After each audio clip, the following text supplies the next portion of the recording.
So with the new recent announcement of Fable, I figured now would be a good time to talk about the series and the direction this Fable franchise seems to be going in. I really think the series is going to have to put a lot of effort to redeem itself, from the past two previous games. Now I'm sure you're thinking, Sonny, what do you mean by redeeming itself from the past two games? Well, that. So let's wind the clock back to 2004 and let's see if we can figure out Fable's redeeming qualities.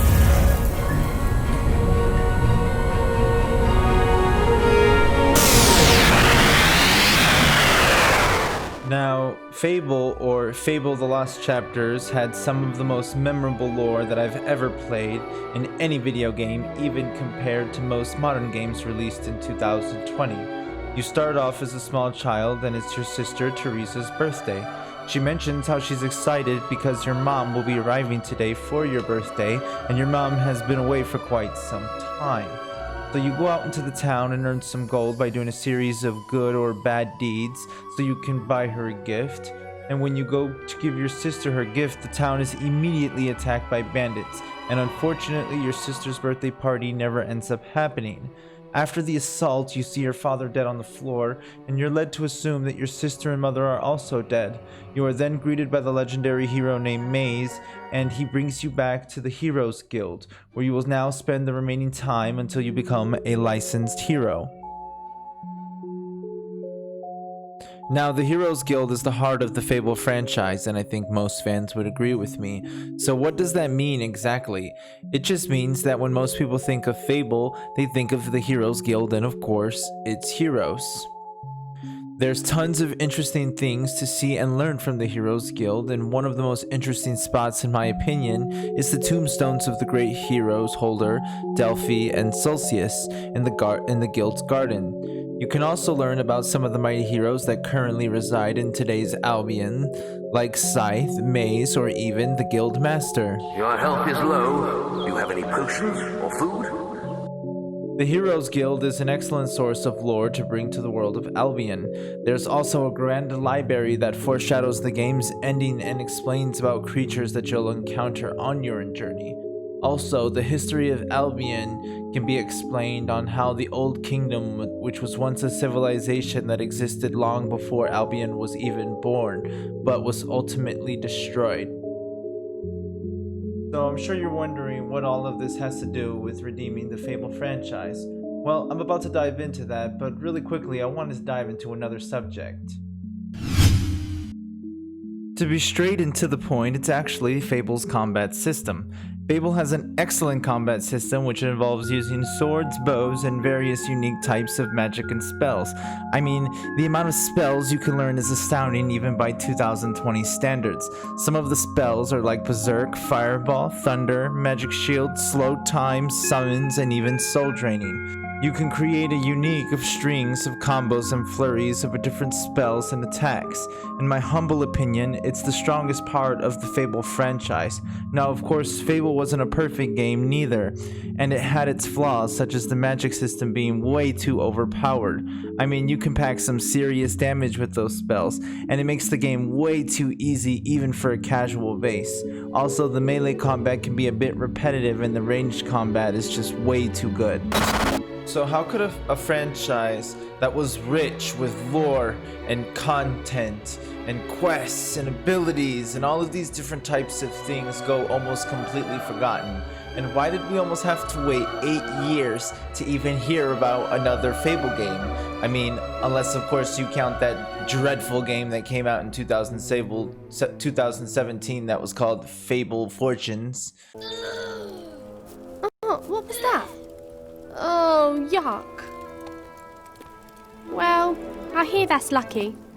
Like finding a four-leaf clover. Although I think I prefer the clover.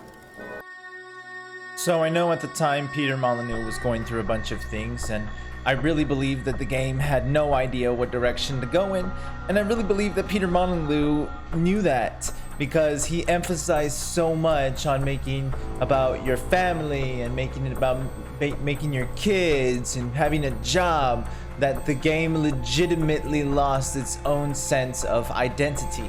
And that is another reason why I feel like the Fable 3 and Fable Journey, and there hasn't been any really solid Fable ever since Fable 2.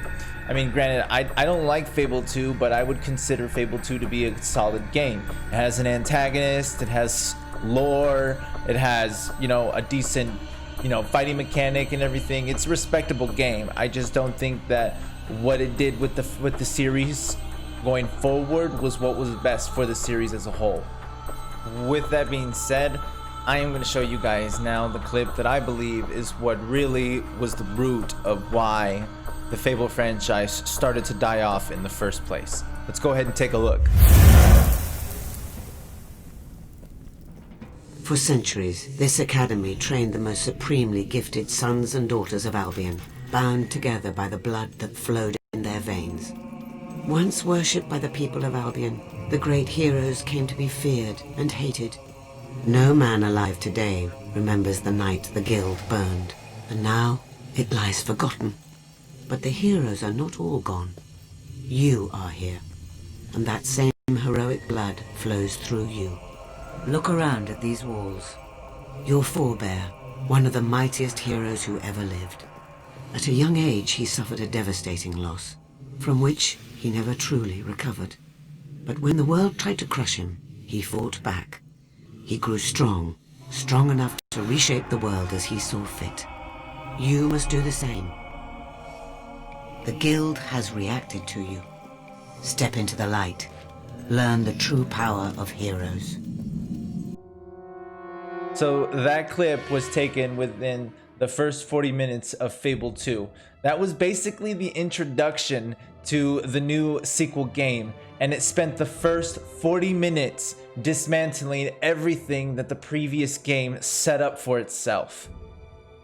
Now, I really believe that Peter Molyneux knew that the direction of the Fable franchise was going nowhere, and that's exactly why he made Fable 3 to be about kings and queens. He had no way of making your characters seem relevant to anything because the only idea that he had envisioned in his mind was making you have a dog, a son, and a wife. He didn't focus on any of the aspects of gameplay, story, or character development. So because of that, and because the game had no sense of identity, in a last-ditch effort, he tried to make you a king or queen to make you feel and seem more powerful than what you really were. So part of the reason I think Fable 3 was more disappointing than any game in the franchise was because Fable 3 was a brief reminder for all of us Fable fans that it truly was the end of the entire franchise, and that the franchise really was never going to go back to the way that it was in the sense of Fable the Lost Chapters.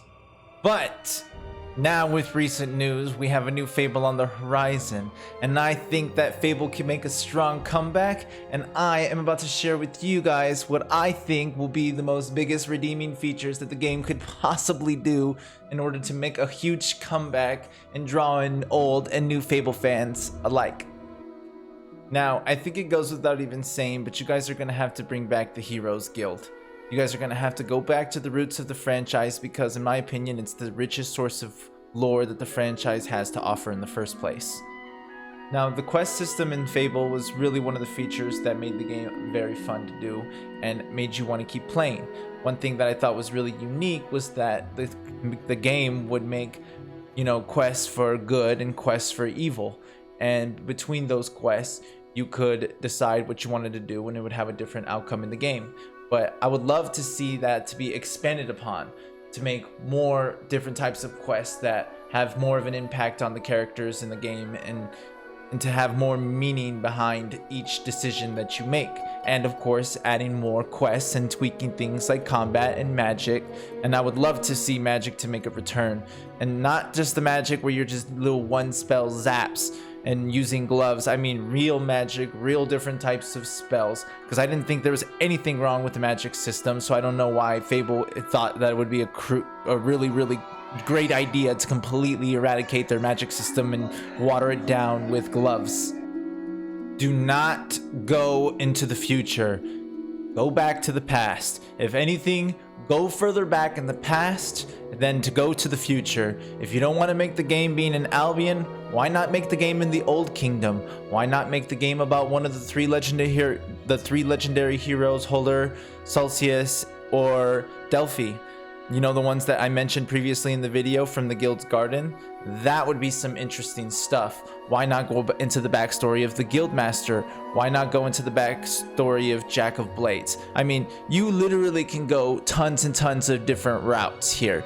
So I just think that if you guys focus on that you could get the game going forward in the sense of storytelling and plot, and, you know, eventually expand upon that lore.